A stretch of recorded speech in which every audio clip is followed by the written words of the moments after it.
You know, I don't understand what's wrong with the Republican leadership who would expose their candidates to such nonsense as we saw last night on no, it wasn't MSC, it was CNBC. I couldn't believe some of the questions. You know, when I interviewed Jeb Bush, we went over foreign policy, we went over fiscal policy, we went over tax policy. We went over major issues and gave him time to talk about it.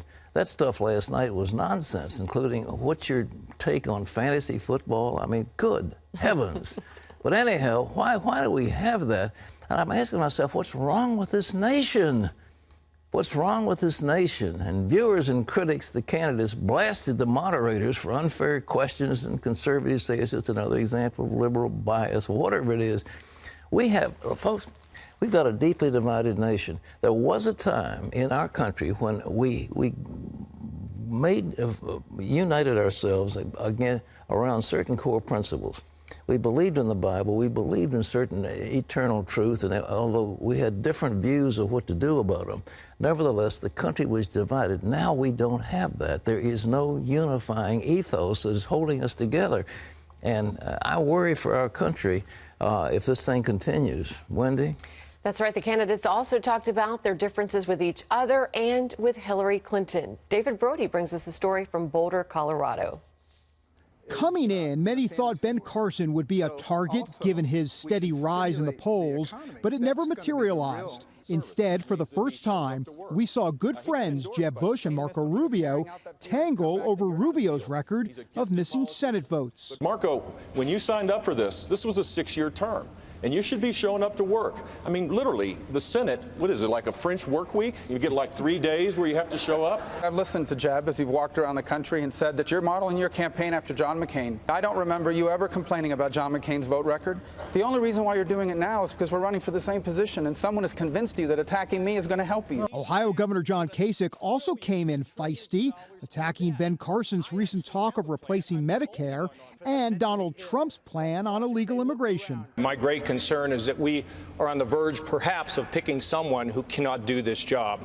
I've watched to see people say that we should dismantle Medicare and Medicaid and leave our senior citizens out in the cold. I've heard them talk about deporting 10 or 11 people here from this country out of this country, splitting families. Trump, as you might imagine, pushed back. He was such a nice guy, and he said, "Oh, I'm never going to attack."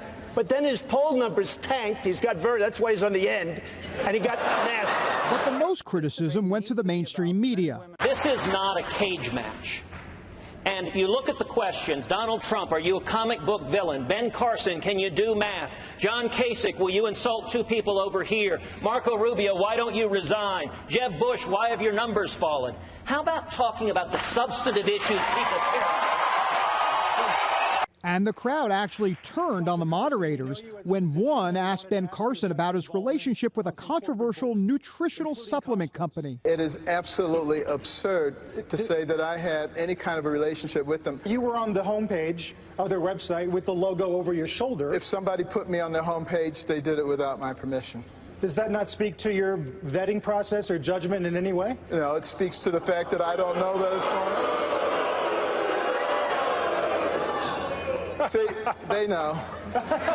As for Democrat frontrunner Hillary Clinton, some candidates went after her. When every single policy she espouses and every single policy of President Obama has been demonstrably bad for women. Let me tell you one thing, that I am the only guy that has consistently fought the Clinton machine every election I was ever in over the past 26 years. And not only did I fight them, but I beat them. There really won't be much time for any momentum from this debate, as all of the candidates will gather yet again for another GOP debate in less than 2 weeks. It's all part of a fight to the finish that will end with the GOP convention in Cleveland as the final arena.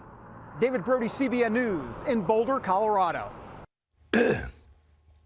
I don't know why they do it. It is self-flagellation. I mean, it's like some medieval monk beating himself in order to gain you know, penance with God. I mean, this is awful. It was a little painful. Well, you know, they've got too many of them. It's time to say, look, let's narrow the field. If you had 4 or 5 guys talking, it'd be all right. But to have, how many do they have? 18, 19, whatever it is. It's just a huge number. There isn't any possibility that anybody can get something.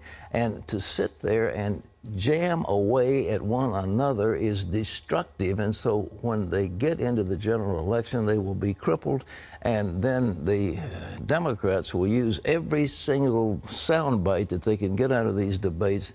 They'll put them on and run them over and over and over again and say, well, we didn't say that, their own party said it, and it'll be self-destructive. Why don't they wake up? Why don't they wake up? They can win the election if they just get with it, you know? Honestly, Republicans, please listen. You know the news. The Republicans are set to elect a new Speaker of the House of Representatives. He'll be probably the youngest one they've ever had. He'll have a big job ahead of him, and John Jessup has that story from our CBN News Bureau in Washington. Here's John. Thanks, Pat. Paul Ryan becomes the new Speaker today after winning 80% of the vote in Wednesday's closed-door party ballot, which cleared the way for today's full House chamber vote. Ryan says things are going to look different under his leadership. We are turning the page. We are not going to have a House that looked like it looked the last few years. We are going to move forward. We are going to unify. Our party has lost its vision, and we're going to replace it with a vision. The nomination came just before the House approved the budget deal that raises the nation's debt ceiling through March 2017 and avoids a government shutdown. Ryan has already started bringing together the various factions of the House Republicans to work on how the party can put its ideas into action. A high school football coach in Washington state has been put on paid administrative leave because he refused to stop praying in public at football games. The school district said the move was necessary because Coach Joe Kennedy's actions could make it liable for violating the federal and state constitutional rights of students or others. But Kennedy disagrees. They're telling me that, you know, oh, well, we'll give you a closet to go hide in. And it's like, I'm an American citizen. I'm a taxpayer. And this is my community. My kids go to that school. And you're telling me I can't do this? Kennedy's lawyers say the district has no right to ban the coach from personally praying. And Pat, they say they're ready to file suit against the school district. Morgans versus Westside School District, the organization I founded. And then it was called the National Legal Foundation, that's the American Center for Law and Justice. But we started a case against the Westside School District, who was prohibiting students from praying or giving out literature and what have you. It was a 7-2 decision written by a liberal judge that said students do not give up their constitutional rights when they cross the school threshold. And that law is clear constitutional law that a coach, student, athlete, whatever, has an absolute right to pray or witness or give out literature or whatever, regardless of what the environment is. And to take that away from them is wrong. John. Pat, Pentagon investigators are trying to figure out the cause of a runaway Army surveillance blimp floating through the skies for hours Wednesday. The 240-foot helium blimp broke away from a military base in Maryland and drifted for 3.5 hours into Pennsylvania, dragging a cable that hit power lines, which knocked out power in homes, schools, and police stations. The blimp eventually deflated on its own and drifted to the ground. Military officials say blimps like this are normally used to detect hostile missiles and aircraft. Pat, quite a sight. You know, when I was, we had a business called International Family Entertainment, and we rented a blimp that had our advertising on it. You remember? You're kidding. No. As big as that one? No, not that big, but it was big. And we had a race that was one of those big jacked up pickup trucks, and we raced the blimp against I mean, you know, there it was. I'm sorry I missed this. you missed it. Anyhow, imagine that, a blimp almost as long as a football field dragging a 6,000-foot cable along. I mean, you think, come on, guys, let's get it right. That was a spy blimp. Huh? That was basically a spy blimp, I guess. I guess. Well, You know, it was, they see it the enemy's launching missiles at it, the missiles Yeah. will hit the blimp somewhere. Anyway, But well. there was no thought, they say, of shooting it down. I thought immediately, well, they shoot it down. No, they will let the thing. It's too expensive, several $1 million worth of blimp. Okay.